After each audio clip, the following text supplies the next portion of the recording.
Brilliant stuff. How you doing? Yeah, not bad, man. How you doing? All right. Actually, yeah, all good. No, it's good to just explain to the guys. Obviously, we've got a lot of questions come in over the last week or so, and obviously it's been great to obviously look at those and obviously go through like a selection of them as well. Obviously about the up and coming film, Yeah, obviously been like the great. delays, and obviously past bonds and whatnot, and just get people's views really. As always, everyone's been so vocal. We've got a lot of questions to cover, and I think we've got a lot of the questions. A lot of them were kind of repeated, weren't they? A lot of people asking about the next film and like favorite Yeah, gadgets, that kind of thing. So yeah, really looking forward to discussing this, mate. brilliant stuff. So should we go on to our first set of questions? Let's get cracking. Let's go. Cool, excellent. Well, the first question, thank you to username DP200703. And he or she asks, why is Thunderball so underrated, although it's got all the components to be a great Bond film? Oh, love this question. As you know, mate, this divides us actually because I'm like a huge Thunderball fan. It's easily in my top three favorite Bond movies, and I really love this question because it is kind of underrated within the Bond community, but it's kind of hard to understand why because it's got all the components you would expect from like a James Bond film, hasn't it? Really, I Yeah, mean, locations are fantastic. The Bond girls are probably the best ever. Is that yeah. fair to say? Would you agree with that? Yeah, I think, well, Um, but they've got one of the best ever Bond girls for sure. You know, they've got the cars, they've got the gadgets, they've got the Bond, really. As you said, locations. I think the biggest thing for me is the actual storyline. I think the plot is too far detailed. And I think, if you look back to the previous three films before that, you know, there was a lot of old school kind of espionage. Obviously, Goldfinger got a little bit kind of more next level, a bit more outlandish, but it was there wasn't yeah, too much detail to it. It wasn't about, there wasn't too much detail. I just think, and especially the underwater scenes, I think the underwater scenes can get a little bit long-winded and dull. I hear Yeah, that as well. Like every time someone talks about Thunderball, they say the underwater scenes are a little bit boring. But I yeah, guess at the time they were like incredible filmmaking, and if I'm not mistaken, they did win the Oscar for visual effects, which show yeah, like wow, like at the time to film them kind of underwater scenes was incredible. And even now, I'd say that it was filmed in 1965 and it holds up today when you watch them. But I do appreciate pacing wise sometimes the underwater scenes do get a little bit like, oh, we're underwater again. Where's Bond? And obviously it doesn't help the editing mistakes. Like he's wearing the wrong mask every yeah. now and then, and you There's can't little tell where things. Bond is. There's little things like that. I think one of the things for me, one of the key things is the fact that there's no surprise. Like as the viewer, we're watching, so we're actually ahead of Bond. So like Bond is obviously, in the dark, but obviously we're watching the plot develop and we're seeing from both sides, which is kind of cool. Like you see Spectre at work and, doing their kind of thing but it doesn't leave you on the edge of your seat because you know exactly what's happening. So you don't feel that kind of suspense that who's behind this, because straight off the bat, we know who's behind it. Um, so I get it, and I totally agree with what you're saying. It's a complaint that a lot of people have about Thunderball, but at yeah, this point, we're four movies in. You've just had Goldfinger. You have to raise the stakes now, and we know who Spectre are. We didn't have Spectre in the last movie, so I feel like they just thought, let's go with a Hail Mary here. Let's throw every kind of Bondian concept we've got at it. And Thunderball is one of the most parodied films of the series, isn't it? It's like the Austin Powers storyline. Oh, let's just steal a nuclear warhead and yeah, hold everyone to yeah, ransom. yeah, It's become like a parody, hasn't it? But for me, like, I don't think Thunderball should be underrated. I think it's got the best locations of any Bond film, arguably the best Bond girls, and I personally love it. I think Connery's still in his pomp. I think he looks great. Nassau is a beautiful location to have in the background. It's a great backdrop to. It lends itself well, and you know, for like, you know, that kind of escapism. You know, if people want to just like escape from. It does, yeah. Especially, you know, especially nowadays, just getting that kind of exotic location. Yeah, as you say, totally. But yeah, I just feel like we're not. There's no suspense. Like there's no suspense to like the mystery, like to what's going on. And I feel that's a shame because there's so many components. Also, I want to get your thoughts on this, obviously to the guys as well. There's a lot of underused characters in there. Like, you know, we've got Pinto, we've got over Paula and Pinto. Paula, you know, and we've got these sort of characters like that kind of pop up, and we've got obviously the regulars, which are great, but we've got these kind of random that, you know, characters that really should have been used more. Like Paula, for instance, her death, like you don't really feel. It feels like it was just shoehorned in, just to, you know, the sacrificial lamb. Yeah, because we don't know her. There's a funny I think it might have been on Being James Bond where he mentions like Pinto when he hears Paula's dead. He's like, who the hell's Paula? Like it's almost like these people don't know each other, they're not well introduced enough. And yeah, like I remember speaking to you, like Pinto is someone he's barely a character in it. I mean, he's not introduced. And I like Paula. I think she's a really good character. She's obviously one of the most Bond-looking girls you could ever get. She's stunning. Yeah. She's got all the components of a great Bond girl. And yeah, I think Thunderball maybe tries too hard to be bigger than like any other James Bond made. Yeah. And it probably suffers pacing-wise from the fact that you got to remember that they made like 4 movies in a row. Every year there was a new Bond movie coming out. They didn't have time to refine the script. They could have maybe done a little more just to flesh out the characters, like you say. So I know it's got its faults, but maybe that's one of those things that's great about being a Bond fan, that, you know, we all have our favourites. For me, Thunderball is easily in my top 3.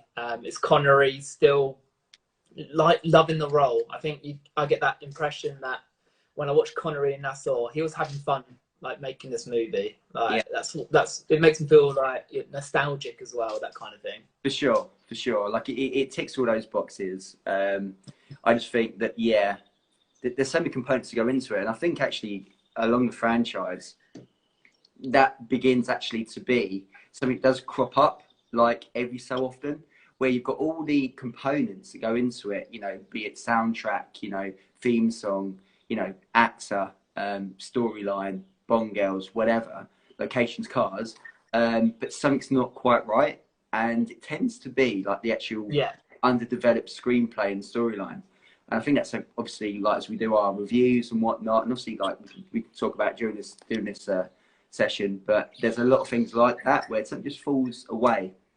It's obviously a shame because Thunderball is quintessentially Bond, and it has the return of Terence Young, you know, as director, and having him as director spells goodness, because really he shapes, he through his direction, he shapes, you know, Bond from Fleming's work onto the screen, you know, thanks to his work. So, you know, again, a great stewardship under him. Oh, absolutely. Yeah. And taught Connery a lot of what it took to be James Bond. And it's great to see DP200 703, the guy who sent in this question, actually interacting with us now, talking about the great set design, and that it's his favourite Bond movie. So, you know, I personally, I agree with you. I think you've hit the nail on the head. I don't understand why it's so underrated when it does have a lot of the components that a great Bond movie should have. Yeah, it might just be the fact that, like we say, the writing was maybe a bit rushed. They could have fleshed out a few more characters. I thought the Felix in it's quite strong. They do that whole gag where who's Felix in the movie? He's wearing like the shades in the background, and lurking on the beach. Yeah. I mean, if we had Jack Lord from day one, we would know Jack Lord of, you know, Dr. No fame. Yeah. We would have known that that's Felix straight away, so they couldn't go away with that gag of who's this guy in the shades always watching in the background. So there's a lot to love about And that's, I Thunderball. think, And that's overall, really key to Terence Young. You know, he's looked at Dr. No and he's thought, you know, let's look at that. You know, introducing, you know, Felix Leiter and how we can develop him into the storyline. Also, there's something just going off very slightly, but I think what we saw from Jack, you mentioned Jack Lord and his performance of Felix Leiter, and I think actually after Dr. No and then going on from the Connery, you know, roles, is that they took a lot from Jack Lord in the sense that I think Connery was actually told to play more like Jack Lord, because the way in which he kind of, well, because in terms of, you know, if we look at Dr. No, going off a little tangent here, but if we look at Dr. No, Bond is quite uptight, like, and is on, like, you know, he's a bit uptight and he's a bit brash and that kind of thing, which is kind of fine. But what we see over the years, throughout the 60s, 70s, 80s, even today, to a certain extent, he always keeps his cool. He didn't keep his cool many times in Dr. No, but Jack Lord did, in the scenes that he had, the very few scenes, but the scenes that he had. And I just think that's just, I don't know, it's a food for thought. I don't know if people have got any views on that. Obviously, hit us up on the comments below. Just get back to Thunderball. I think another thing before we move on to our next question is, I think there's a little bit of an anti-climax ending to it. Normally there's a big payoff with the villain in a lair, and they're the ones that are really fantastic and memorable, and real show-stopping piece. I think it's a little bit, I don't know, it's a little bit loose at the end, isn't it? It's not gripping. It's... mate, we're not often divided, but on this one I have to be, because the only thing I don't like about the climax is that I feel like the film's dated really well until they're on the boat. And then when they're on the boat, you've got that horrific kind of simulation in the background, you know, the screen with like the rocks coming at them, and it's like, it's all sped up, and Bond's like, doing that, like, to steer the boat away, and it's really aged poorly. And even in the 60s, that wasn't good. It feels a bit rushed at the end.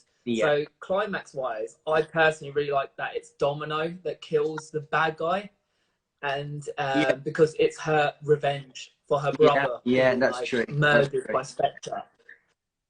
So that's very true. I mean, I think on Thunderball, it's probably one of the most Marmite movies in the franchise, with regards to the fact that you either love it, hate it. I think it divides a lot of fans on the direction of Bond, because they did go all out. They went big with it, because Goldfinger was like this huge beginning of Bond mania, and Thunderball, I mean, its box office was sublime. It certainly lived up to the hype. Whether it's aged as well to Bond fans, probably not, to be honest. So yeah, overall, it's a very good question. I really enjoyed not having to think about it, because I knew that it would be one that me and you would not quite agree on. I knew you would be more... I mean, you love the film, let's not get mistaken. You're a big Thunderball fan, but you're not quite... It's not the top three for you, is it? No, it's not top three for me. It's got its flaws. You know, there's a few bits in there where I just feel that... I just feel like it can be developed a little bit more, to be honest. But yeah, great question nonetheless. Let's move on to our next question. Did you want to go for it, or should we? All right, I will hit you with one. I just saw Lorenzo Granger come in with saying his favourite Bond movie is World Is Not Enough, which is, you know, love to hear a bit of interaction from one of our fans that we know quite well. So, and also happy birthday to Lorenzo. I understand it's his birthday, so very happy birthday. It was yesterday, wasn't it? Yeah, happy birthday, my friend. So I'm going to ask you a bit more of a fun one this time. It's from Finn Mike, and it's what happened to Jaws. Obviously, when Jaws leaves us, he is zooming away in Moonraker, hopefully back down to Earth, or maybe landed on the moon. I don't know. So what do you think happened to Jaws? I mean, that's I think I'd like to think what, you know, he spun back to Earth, because obviously Bond does say, don't worry, you know, it's only 100 miles to Earth, or they'll be picked up or whatever. And I think he got back to Earth safely, and I think that he retired from being a brutal hitman, and he retired with Dolly, and the rest is history. I like to think. I don't think I think that's his, you know, love it or hate it, I think that's what would have happened to that character. it would have been nice to see him again. He didn't get hired by someone else. Yeah. I mean, I think Richard. Sorry, you go, mate. Richard Kiel is one of the all-time Bond legends, playing this character Jaws. He was always on the circuit. He loved James Bond, and with regards to how his character went, Richard Kiel stuck with the franchise right until his death as a kind of ambassador for the series. But I would like to think that Jaws settled down and had like a nice life. He'd come to the good side. I mean, I'm not sure that forgives him for killing many people in the brutal ways he did, but you know, power of movie is that he came through and helped the good guys at the end, didn't he? So yeah, I think so. I mean, whether you like his return or not, I think his return could have been dealt with a little bit better. I mean, him in Spy Who Loved Me, I think that cinematically, he's got to be one of the best villain performances of all time. I mean, it's one of those kind of, you know, real horror show in terms of his appeal, his presence on screen. You know, it's that especially that shot of him in the closet. You know, as Triple X opens up the closet. Oh, on the train. It still gets you, doesn't it? Like, and I think that's really well cast. It's really well shot, and I think that was a testament to like the ability in the scripts and the film. I love the fact that he came back, and I love the fact that you see him for the first time in the airplane in the opening credits of Moonraker. What I didn't like about that, and I think obviously it was a red flag at that point to kind of cinema goers that, you know, was actually the more comedy sort of aspects and the kind of, you know, falling into the circus, and you kind of think, hey, up there's a bit of a tongue-in-cheek sort of a real kind of camp performance here. But you know, I love Moonraker. You know, it is outlandish, but you know, that's what I kind of look for in Bond a lot of the time, and I think it's played well. I think it's great that you know, producers dared to go to space, you know, in a time where space was a new kind of, you know, setting for cinematic audiences. And it was tough to film them space scenes as well, wasn't it? Like, Star Wars did it so effectively in '77 that even when Moonraker came out in '79, like, they were saying that the visual effects trying to nail the kind of realistic approach, because Star Wars had the benefit of being a little more sci-fi. Yeah.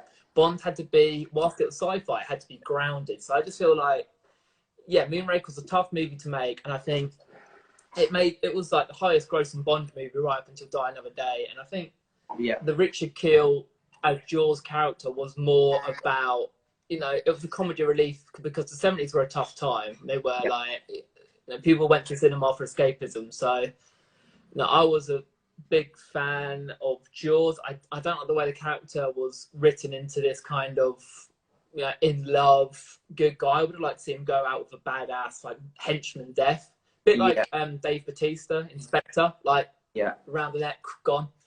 I think that would have been cool, but I've got no issue with the way that Jaws was done. I think he became a legend, and he is probably one of the most iconic henchmen to ever grace film. So it's not all bad. It could have I would have liked to see him sustain the kind of villainous role, but even in Spy Who Loved Me, you've got that bit where he like drops the slab on his toe, and he's like, it gets a bit goofy even in that movie. So as for Jaws, I think he settled down. I think I wouldn't have been against him returning as well. I think it would have been great to see him again, written in the right way. And obviously, like, just as you mentioned, Richard Kiel, up to obviously like his sad passing, like he was a real big advocate of the Bond franchise, very much part of that Bond family. Was always at the red carpet, always at the premieres of movies, always willing to, you know, appear and whatnot on shows, and talk about his time on Bond, and speaking warmly of his relationship with Roger Moore. And I think, you know, that's something testament to his character, to Richard Kiel. So, you know, in his memory, you know, that's a nice way to kind of leave that. So I'd like to go on. Absolutely. Good question again. Very good question. I'll go into our third question here this evening, and that's Ellis_Spate, who asks, if you could have any Bond villain come back from the dead, to return into No Time to Die, who would that be? Which is quite a nice... Really good question. And obviously very topical at the minute, and a bit of a spoiler warning before I go into the next bit of my kind of what I'm about to talk about. You've been warned. I'll give you 5 seconds before I continue. That we've only got 10 viewers. True, but if you know, don't want to spoil it. I would like to see Dr. No come back. I think that is... I think you got him. I don't know if that's because of the movie setting it up that it could work, but I feel like if you're going to bring back one of the villains, that's a character that would work in the modern day. It seems a lot more believable to bring back. I've just seen someone put Rosa Klebb in, which, yeah, I think Rosa Klebb could be, but whether she would carry a movie as the main villain, I'm not sure. I think she was always like a great henchman. There is, of course, that Rosa Klebb-esque character that we saw briefly in Spectre.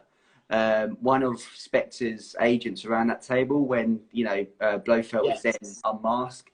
Now, she's got a part in No Time to Die, and I don't know whether she's going to get a bigger part. I know rumours way back when, 6 months ago, of course, we featured it on the channel, talked about her potentially having a bigger role.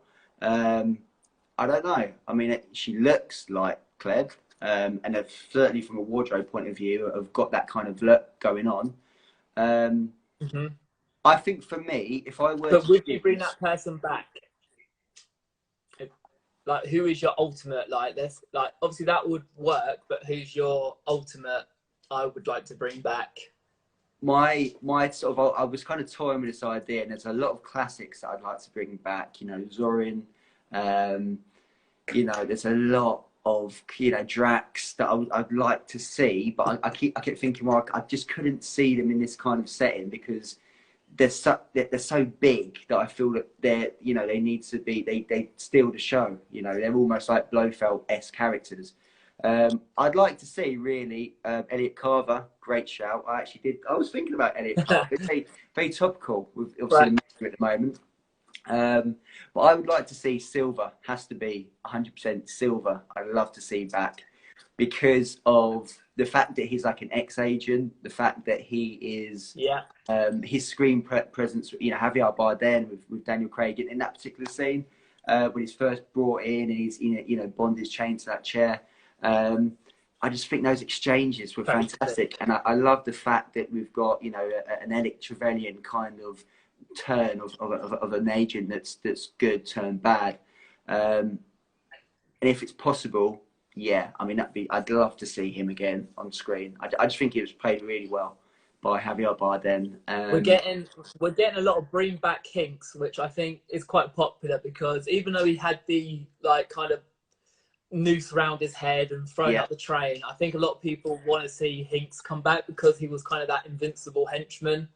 And I remember it must have been about 2 years ago, there was a post done on Dave Bautista's Instagram. He had the Spectre ring and he was like, you know, he was hinting that he was going to be back, and I'm all for that. Like he was actually on my, as a bonus kind of a line.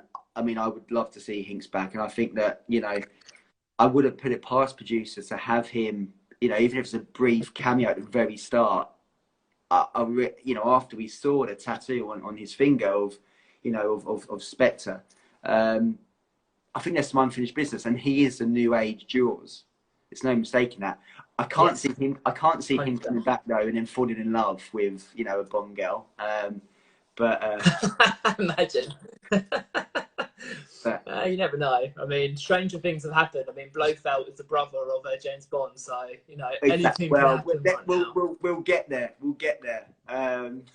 I've got pages of it.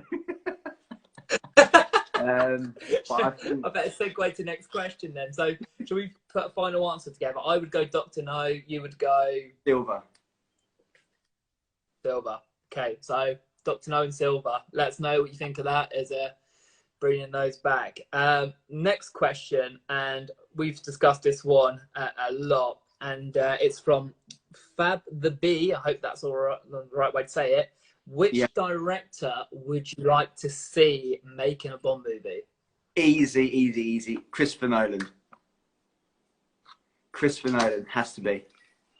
All the way, 100%. Bond fan. Don't even discuss it, do we? We don't even need to discuss it. You know, Bond fan, respects the franchise, British director. You know, endless kind of success. You know, he can draw a lot of cast members into his pictures as well, which kind of kicks up the question of people like Tom Hardy and whatnot. You know, whether people agree or that, but he's got that kind of, Cillian Murphy, you know, that kind of clientele that would come into a movie. Well, Yeah, that's the thing. He always gets Michael Caine and Cillian Murphy into his films, doesn't he? So I don't know what roles they would have in a Bond movie, but let's see Michael Caine as Q. You know, one last role as Q. Ben Wishaw's contract is up, he said, after No Time to Die, so we could go back to an old. But I don't think Michael Caine's got many films left in him. To be fair, he's had a good run, and I think he wants to just enjoy life with his family now. Bless him, he's earned that. Could you see?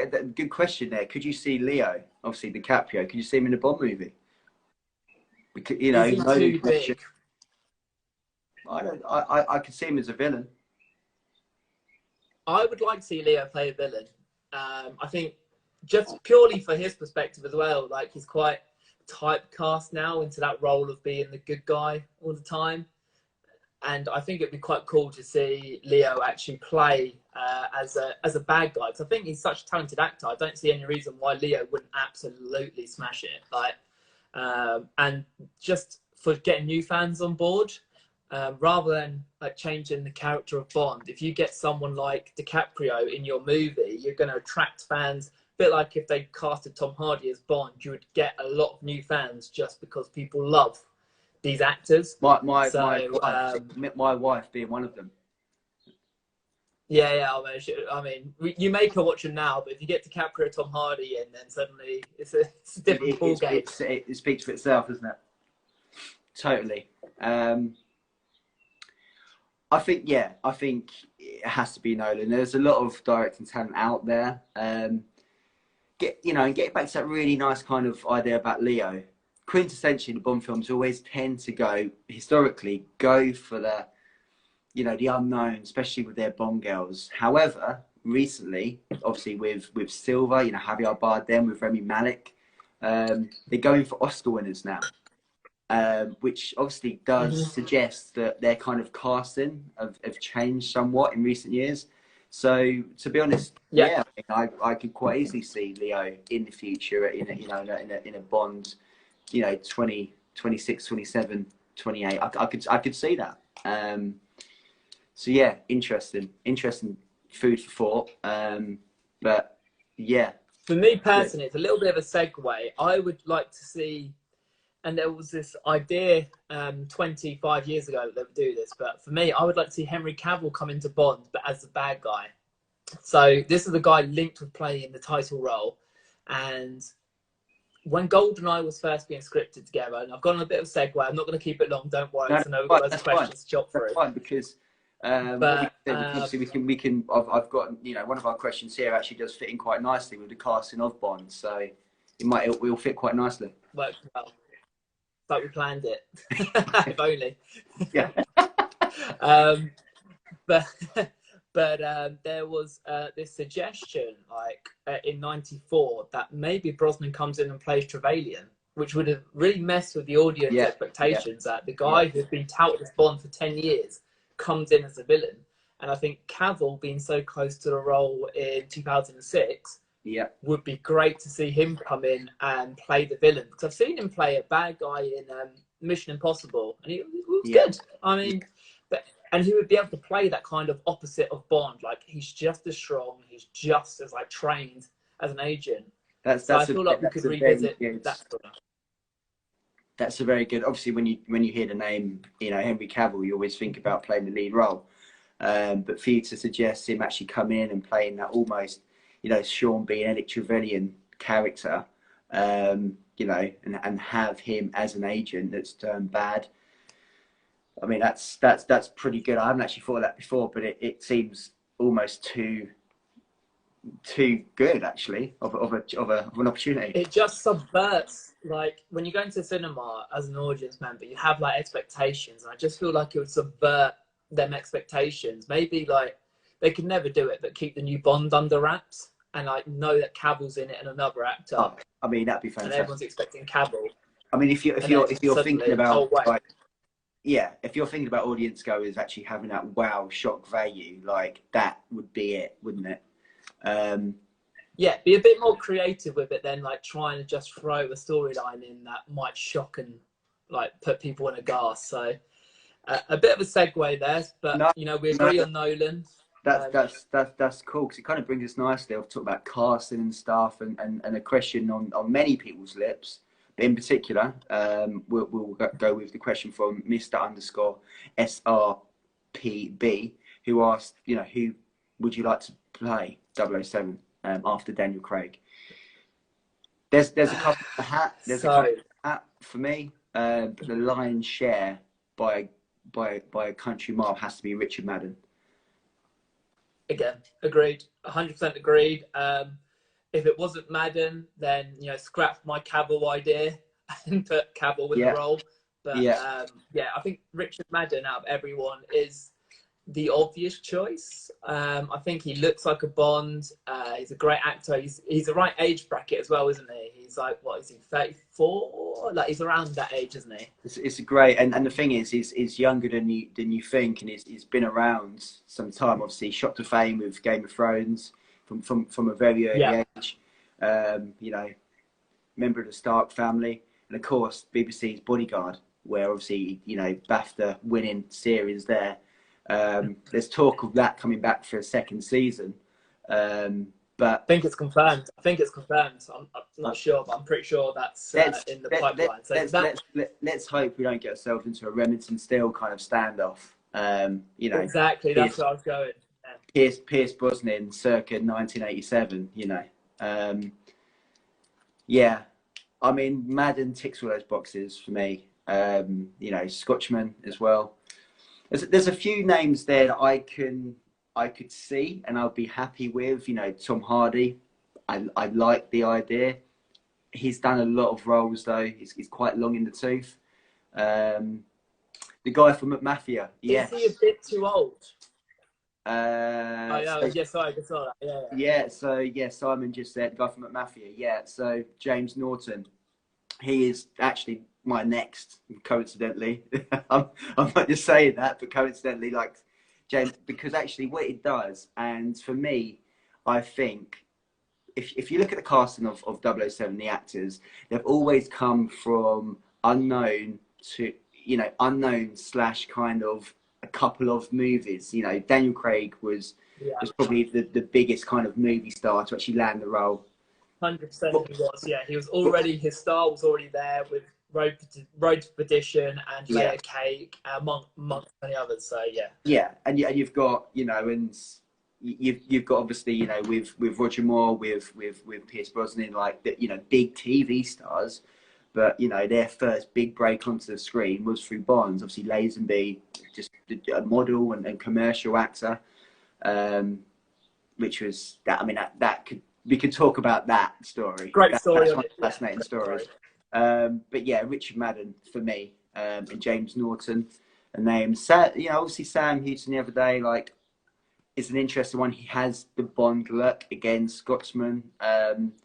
Doesn't quite work for me, but if he was cast, I wouldn't object. I would go with it.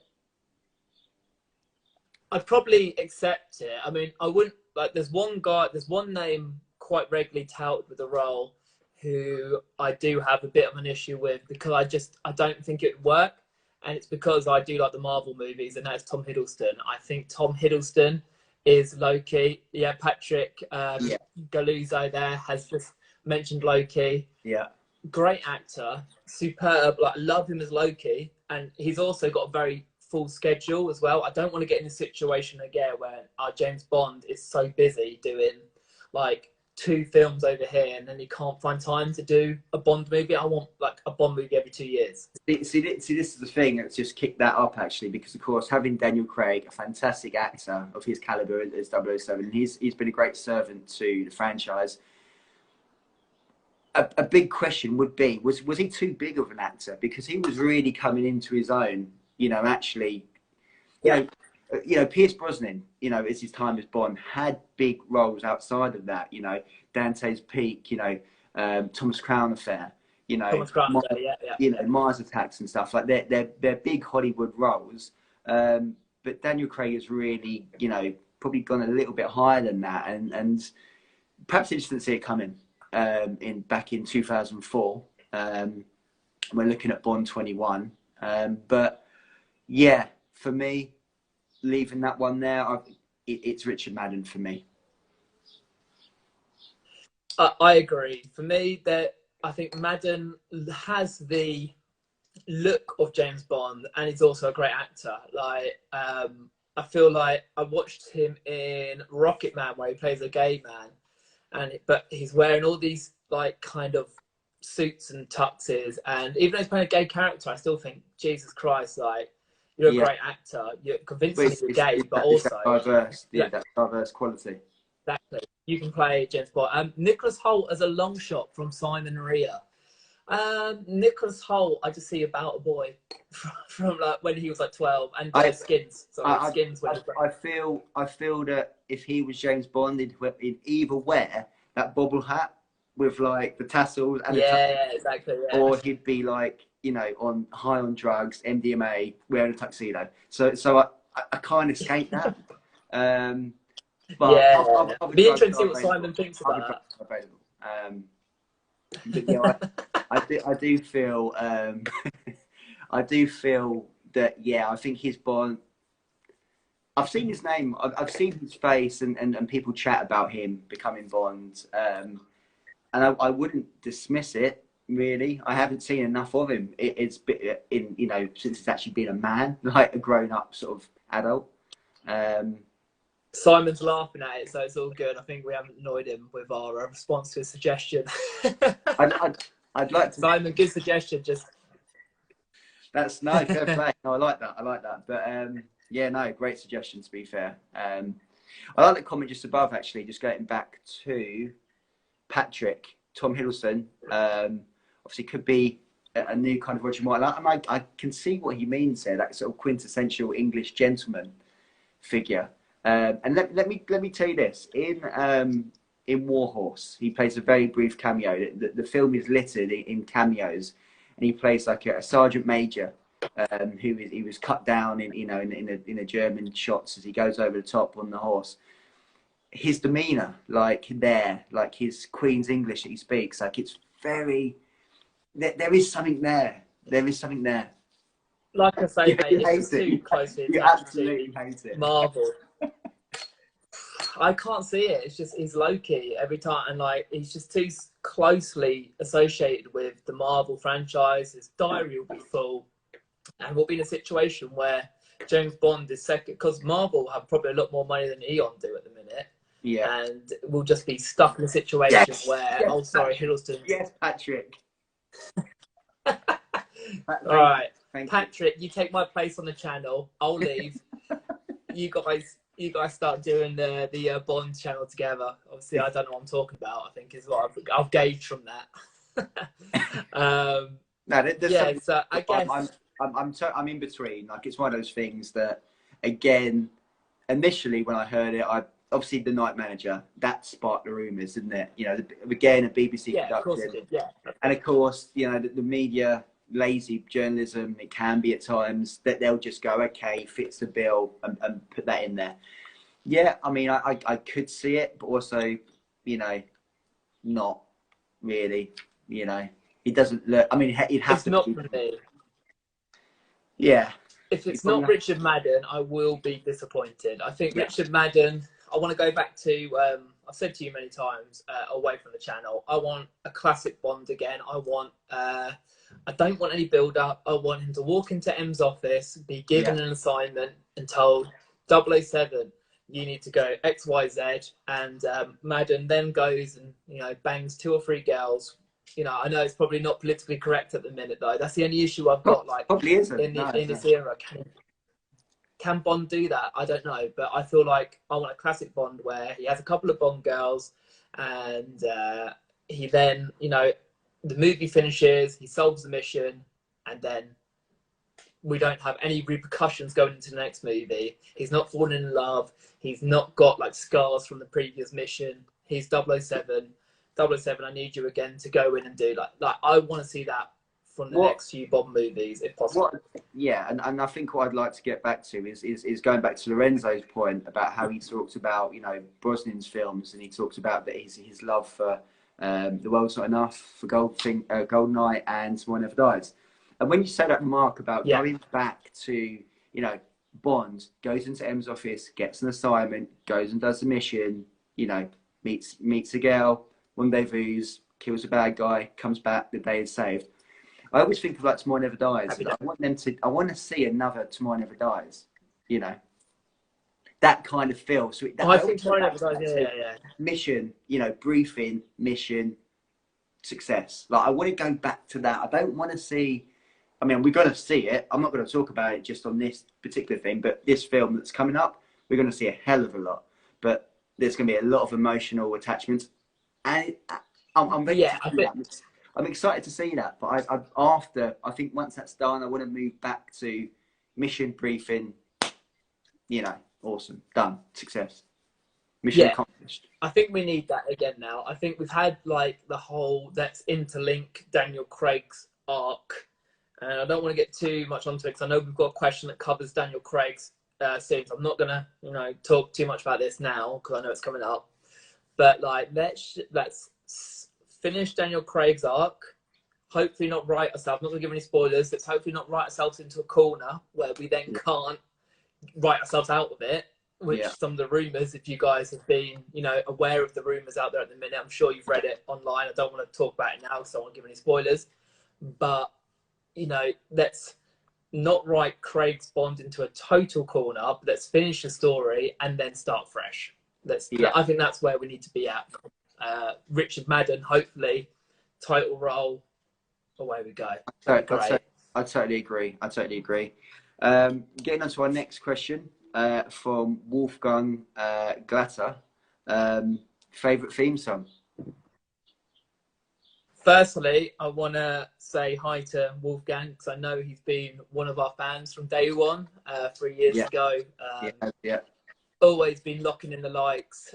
Really thankful for like him taking the time to comment on a lot of our posts and, you know, interact with us. So I hope if he's not watching now, he gets a chance to watch after, because obviously we'll keep this video. So yeah, Wolfgang, thank you. You've been great supporter of the channel. Favorite theme song? This is a really hard one because I'm torn between 2 spring to mind. Okay. And I didn't want to overthink this question before we started.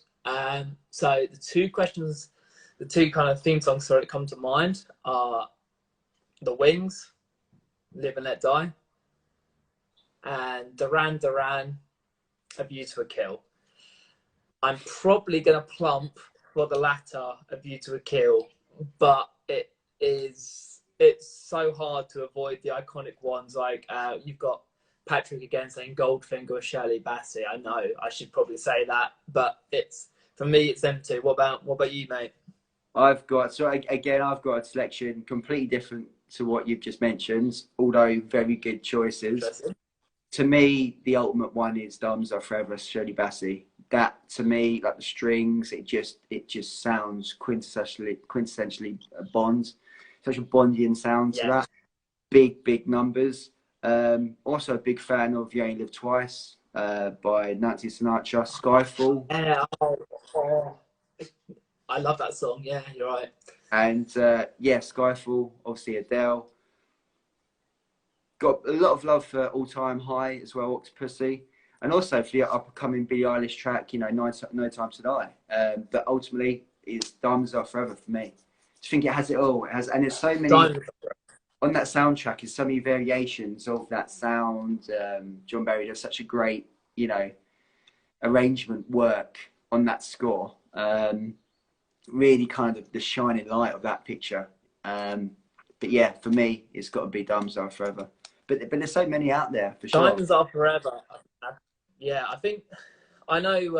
I think we've said this before on podcasts together that Diamonds Are Forever. I know you love the soundtrack, and I think the soundtrack is probably one of the best parts of the movie. But a lot of people hate that movie. But I actually, well, we love.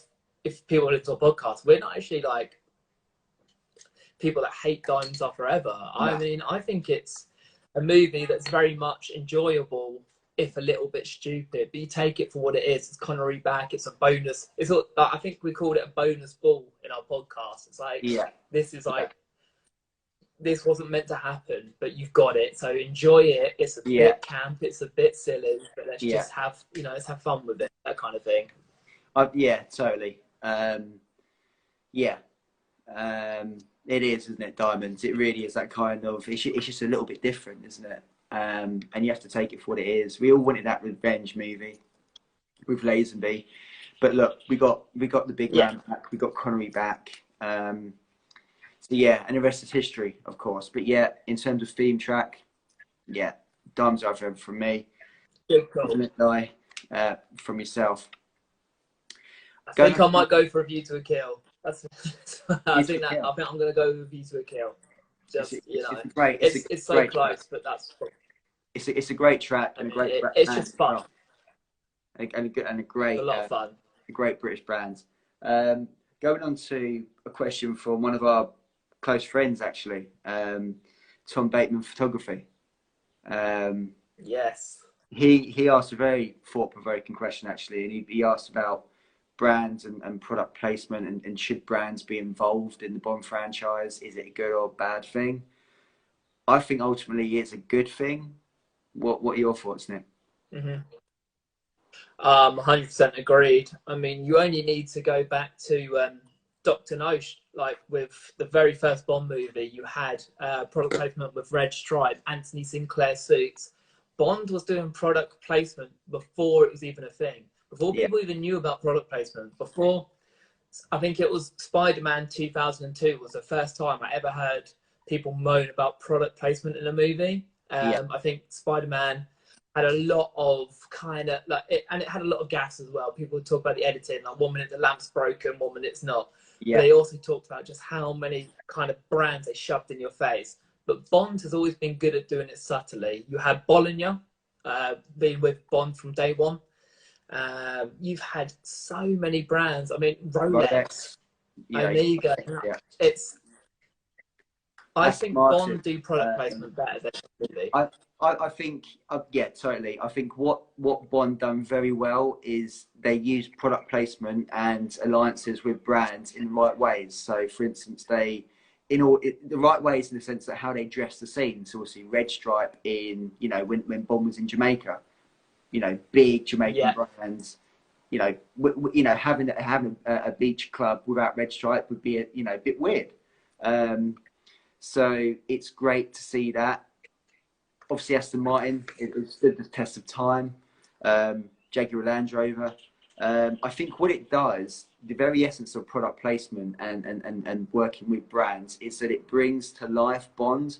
So it makes the viewer, us, feel like he's in the real world. Bond is, has a Rolex. Bond has an Omega. Bond is drinking a Heineken. And it kind of makes him into more of a real person. I get why companies do that, but I think it has more appeal. That, we get to see Bond with products that we all love and enjoy. I think if you look at Die Another Day, obviously quite an infamous case of over product placement. Now, that's where they've gone quite the other way in the sense that, we'll be able to sell products because Bond is using them. So there's that sort of infamous shot, actually, arguably, is the kind of turning point in Die Another Day, where Bond's, it's that triage section where you've got the first half, which is very solid for Die Another Day, Bond being hostage. And very good. That kind of transformation where it gets into that second half. Now, that scene where Bond is then in the hotel room having a shave and pretends that everything has been fine after the last sort of, 18 months of captivity. and that shot of, you know, the shirts, the, you know, razor, the shaver, you know, it's all a bit kind of in your face, and I think that's wrong. I don't think that was particularly healthy. They lost it there, but I would also argue they didn't learn the lesson, because one of the movies that takes me, like we said just now, Bond product placement was fantastic during the kind of 1960s, 70s, 80s. It always served a purpose, whether it was the Rolex on Roger Moore being the buzzsaw, when it was kind of, and he like kind of sorted himself out of Dr. Kananga's layer. I must admit, actually, there's another point where it becomes apparent, and that's during Moonraker in '77, where you've got billboards that have got British Airways, and you know the kind of henchman goes into the billboard, and then we have that pan out shot of British Airways. It's all tongue in cheek, but it's really kind of wow. Again, 7-Up as well, a soft drink, and 7-Up, yeah, the massive goes through the 7-Up hoarding, doesn't it? Like massive, iconic scene actually. That iconic scene. It's one of those scenes. For me, I feel like. Yeah, sorry. No, you go. No, I was just going to say that's one of those iconic scenes that you do see play back when you look at like a montage. I remember being a kid and a montage of shots from Bonds at the start of the VHS.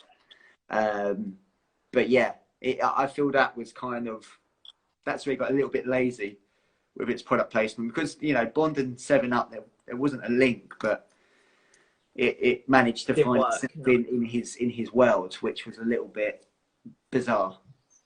Yeah, Bond was always, like I say, great at doing it subtly, whether it was, you know, even name dropping Bollinger, like he does in Goldfinger, where he's like, there are just some things you don't do, like having like Bollinger chilled and like listen to the Beatles with earmuffs, that kind of thing.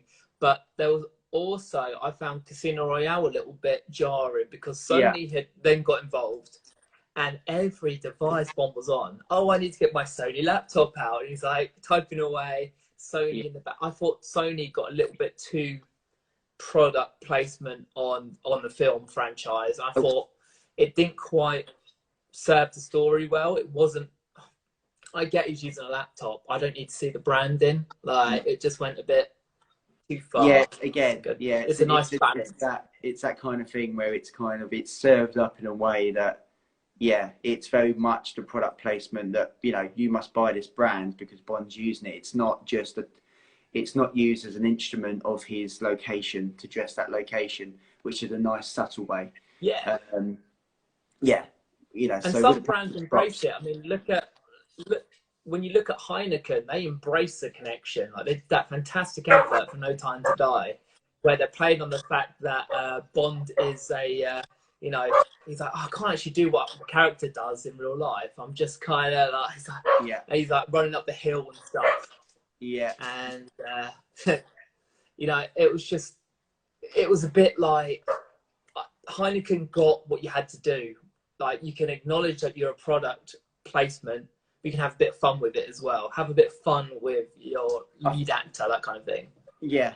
And also, yeah, just pointed out by the guys just then, 79, a Freudian slip on my part. 79, of course, Moonraker. Don't worry. Last of the sort of 70s kind of, last of the 70s kind of vibe, wasn't it? Really, very much so of its time. But yeah, totally right. And I think also that there's obviously Heineken have done it really well in kind of playing that kind of fun element of what they've done in, you know, their advertisements of having, you know, Heineken Zero and play that, you know, kind of big role. And I think that's great, and I love that stuff. Talking about Red Stripe and being in like a Jamaican bar, obviously there's shots that we've seen of a Heineken bottle being drunk in shots between Lighter and Bonds. Now, actually, that should be a Red Stripe bottle, which just loses my. Jamaica. I kind of think to myself, actually, hold on for a second, Bond. You know, if Bond's in Jamaica in a Jamaican club on the beach, and he's rendezvousing with Lighter, and he's rendezvousing with obviously Nomi, 00 agent, and he's in Jamaica. The word on the street, the drink that should be served is Red Stripe. you know, and other drinks and have Heineken there. And I know Heineken's a global brand. You know, you go on holiday anywhere, Heineken's going to be there in bottles.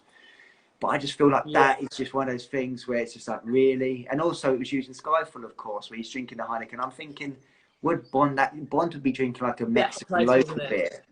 I feel that Bond, if he's going to have a beer, he would have the local beer of choice. Like he would have, you know, that Mexican beer that he's, you know, wherever he was in Skyfall, he wouldn't be having a Heineken. I can't see Bond in that situation. Yeah, I totally agree. That's the thing with product placement. When it's done well, it lends to the movie. I think what Heineken have managed to do is they've managed to actually benefit their own brand quite well by they had Bond pushing the zero out, didn't they? They had like have the 0% alcohol. Superb. And that was the marketing department thinking on their feet, using their kind of relation with the franchise to actually not only have the prestige of being in a Bond movie, but also get a few sales on a non-alcoholic beer when non-alcoholic beer is now booming, because people in this day and age do want non-alcoholic beer.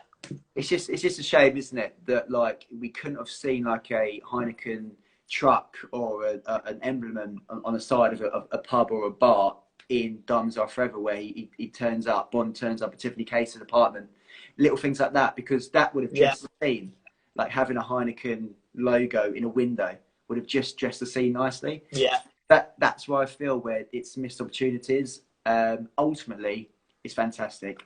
I love to see Bond with actual products that we can get our hands on that are real life products, but they must be used in the right ways, because otherwise I just feel that it just, as the guys are saying, it's movies, it's about making money, isn't it, at the end of the day? But yeah, I wish they would just try to do it, you know, the way they should. There's no reason why you can't make your money and also have an effective product placement in the film that serves the story, but also makes everyone the money they're looking for. Like, so product placement in a Bond movie, is it a good or bad thing? It's definitely good, but it can very quickly slide to be bad. It needs to be done right, I think, is the answer to that.